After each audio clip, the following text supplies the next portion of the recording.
Xin chào tất cả các bạn, tôi là Nguyễn Duy Tuân, công ty cổ phần Blueshop. Trong clip này tôi xin hướng dẫn cho các bạn về cái phương pháp lập trình VBA tạo ra cái hình chuyển động kết hợp VBA và công cụ Blueshop ActiveX Control gọi là BSAC phiên bản 3.0.0.3 cập nhật ngày 10 tháng 10 năm 2020. Như các bạn thấy là trên user form tôi đang có một cái con vẹt nó đang bay. Và con vẹt đang bay này bạn thấy là thấy nó như vào hòa hình, có cánh nó vẫy và nó có thể chuyển động theo con trỏ tôi di chuyển. Đấy. Đây hoàn toàn là hình họa và tôi trình bày trên user form. Đó. Bây giờ tôi hướng dẫn cho các bạn về cái trình tự để thiết kế một cái user form với đồ họa như trên. Đầu tiên, các bạn chuẩn bị cho tôi một bộ ảnh về cái hội đồ họa mà các bạn muốn. Bộ ảnh này là mỗi một hình là nó thể hiện một hành động của một đối tượng. Ví dụ các bạn đây, hình số 1 là hình con vẹt nó đang có cánh giơ cao, rồi hạ dần xuống, hạ dần xuống, hạ xuống. Đó, hạ xuống rồi lại đưa lên. Các bạn thấy không ạ? Mỗi một hình là một cái hoạt động của con vẹt. Đấy. Trong hoạt hình người ta còn gọi là khái niệm là 24 hình trên giây. Tuy nhiên ở đây là tôi làm ngắn đi, tôi để là 16 hình trên giây. Đó. Để có cái hình này là chúng ta có thể là download một bộ ảnh GIF. Sau đó các bạn hãy dùng cái phần mềm chỉnh sửa ảnh GIF để chúng ta xuất từng bức ảnh trong cái ảnh GIF này ra. Khi các bạn xuất ra thì các bạn nên xuất theo dạng ảnh là PNG.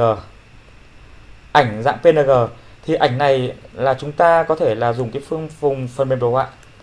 Chúng ta dùng phần mềm đồ họa để làm cái trong suốt nó. Đó. Bây giờ vào Excel chúng ta thiết kế như sau.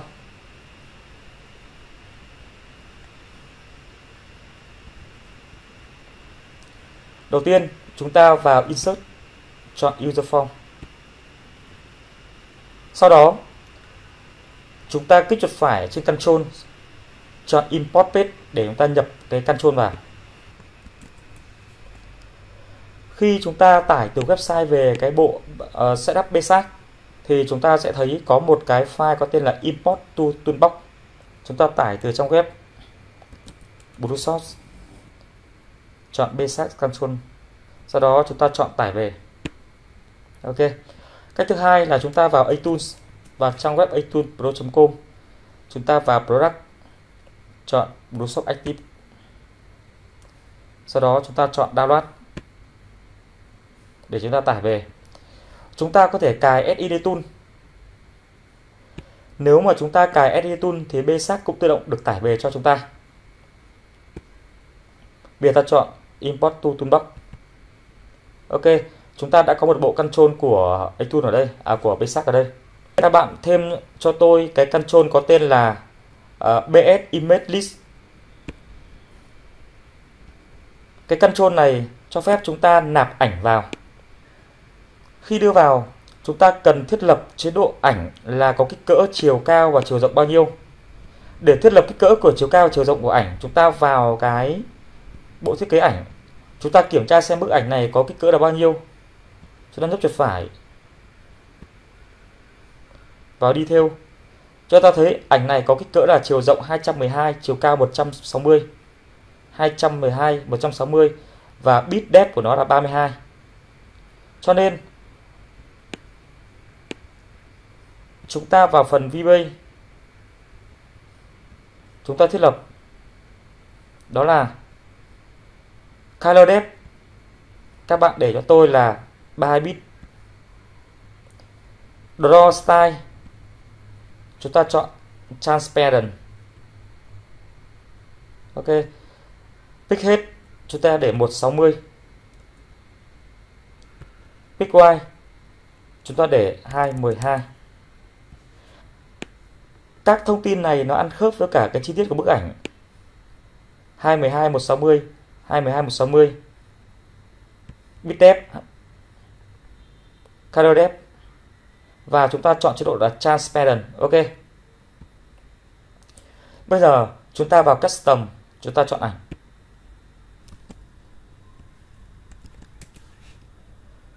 Chúng ta có một bộ ảnh gồm có 16 file. Tôi chọn từ cái thứ nhất cho tới cái cuối cùng. Add vào. Ok, như vậy là chúng ta đã load được tất cả 16 file vào. Và như chúng ta quan sát đó là cái chỉ mục của ảnh nó tính từ 0, 0, 1, 2. Ta thấy rằng là mỗi một ảnh đưa vào nó là một chuyển động. Khi mà chúng ta cứ thuyết ảnh này ta thấy ảnh động đúng không ạ? Đấy. Ok. Tiếp chúng ta hãy lưu lại.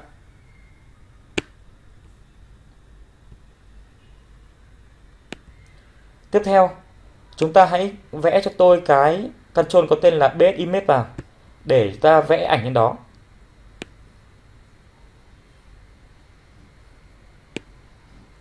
Ok. Bây giờ chúng ta thử nghiệm.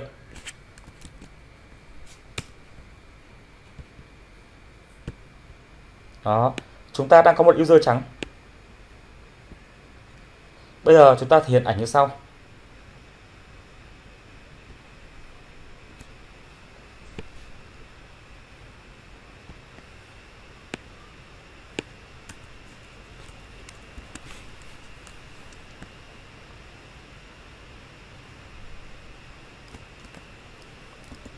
BS image list chấm, chúng ta vẽ raw.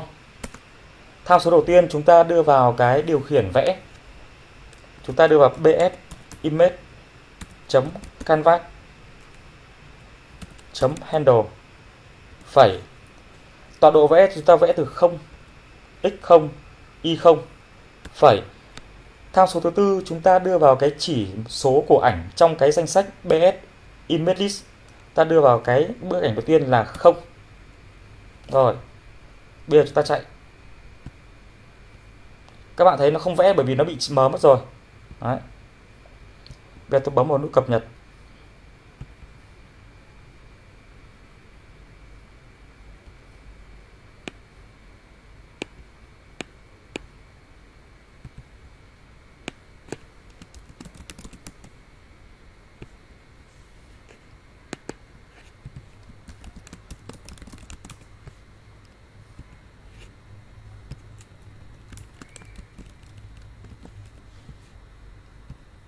Rồi, ta vẽ. Ok, ta thấy bức ảnh đã được đưa vào. Đấy.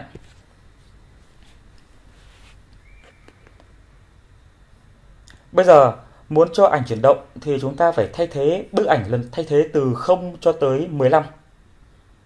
Bây giờ để cho phép ảnh chuyển động thì chúng ta làm như sau.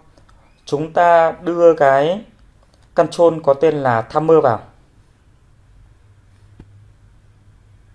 Timer. Ok. Thời gian đặt timer chúng ta để là 50 ms cho một lần chuyển động. Enable true. Chúng ta đặt sự kiện sau, nhấp đúp chuột vào end timer.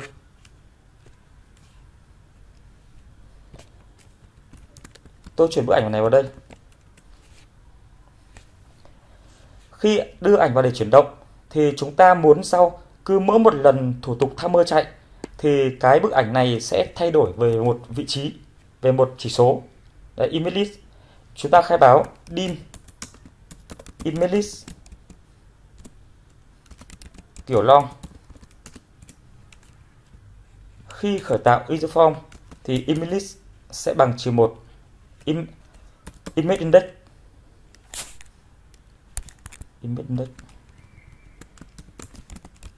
Sau đó khi thời gian chạy thì chúng ta làm sau. Image index sẽ bằng image index cộng 1.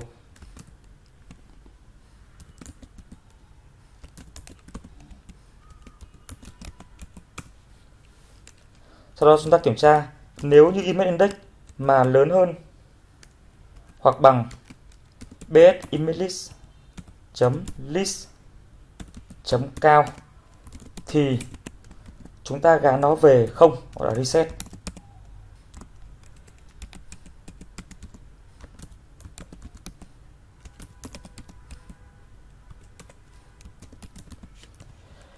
Cái biến image index này chúng ta đưa vào tham số thứ 3 của raw x0, y0 và cái image index này chúng ta thế vào đây để thay đổi. Ok. Bây giờ ta chạy. Đó, khi các bạn chạy thì hình ảnh này bắt đầu chuyển động. Tuy nhiên nó vẽ và nó chưa được xóa nền. Nó chưa được xóa nền cho nên các bạn thấy nó bị lem nhem đúng không ạ? Bây giờ chúng ta phải sửa sau. Trước khi vẽ, chúng ta phải xóa màn hình. Đó là bs-image.repaint. Ok, như vậy các bạn đã có một cái ảnh chuyển động theo thời gian. Nếu các bạn muốn chạy nhanh thì chúng ta đổi timer 50 thành 10 để tăng tốc độ lên. Đấy, con chim chạy như điên. Ok, cho nên là chúng ta cần phải chỉnh lại tốc độ để làm sao nó phù hợp.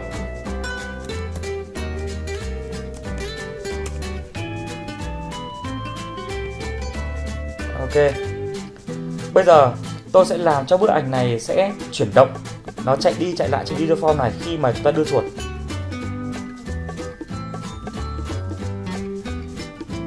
Tôi khai báo biến tọa độ px kiểu long, pi kiểu long.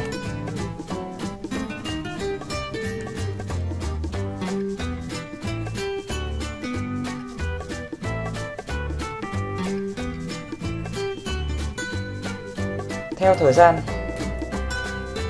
mỗi một lần chạy thì px sẽ bằng px cộng 10. Và ta kiểm tra là nếu như px mà nó vượt quá màn hình bs-image.y, tức là nếu vượt quá cái khung hình thì khi đó chúng ta reset. Khi đó px sẽ bằng âm của bs-image.y chia 2.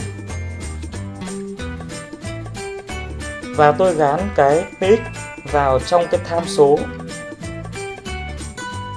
thứ 2 của RAW để nó vẽ theo cái tọa độ x. Bây giờ ta chạy. Ok, các bạn đã thấy con vẹt nó đang bay. Ok, tuy nhiên ta thấy nó bay hơi nhanh. Chúng ta giảm cái độ nhảy của nó, thay đổi 10 thành 5 để nó bay chậm hơn. Ok, đấy, các bạn thấy nó đã bay chậm rồi. Bây giờ tôi muốn khi con trỏ chuột di chuyển, khi chuột di chuyển lên xuống thì con vẹt này cũng bay theo hướng lên xuống. Bây giờ điều chỉnh PI. Chúng ta nhấp nút chuột vào cái bs images, chọn sự kiện có tên là Mau Move.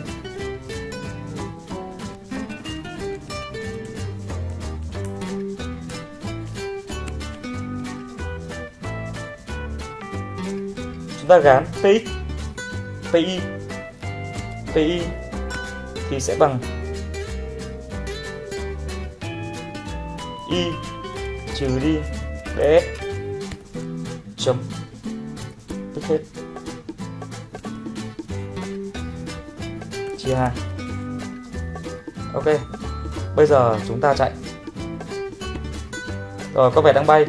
Khi ta đưa chuột, ồ, quả thế ta chưa hề chạy đúng không ạ? Khi đưa chuột con vẹt vẫn chưa nhận. Lý do đó là chúng ta chưa thay thế cái PI vào trong cái tọa độ vẽ. Thay vào đây PI. Ok, bây giờ ta chạy lại. Ok, như vậy là con chuột di đến đâu thì con vẹt sẽ đi theo tọa độ Y lên đó. Đó, bay hết rồi lại quay lại. Quay lại, chuột ta đưa xuống, chuột ta đưa lên. Ok, rất đơn giản.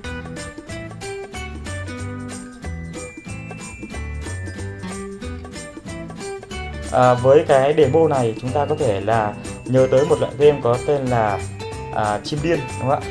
Đấy, Angry Birds. Nếu như ai mà có cái khả năng thiết kế game, chúng ta cũng có thể từ cái ví dụ này chúng ta vẽ thêm và làm thêm một số logic nữa, chúng ta tạo ra một cái chương trình game gọi là chim điên trong Excel VBA. Ok, bài hướng dẫn của tôi hôm nay về cái phương pháp làm ảnh chuyển động cùng với cả ngôn ngữ lập trình VBA kết hợp với control basic gọi là Bluesoft Active Control. Đến là kết thúc. Cảm ơn các bạn đã theo dõi.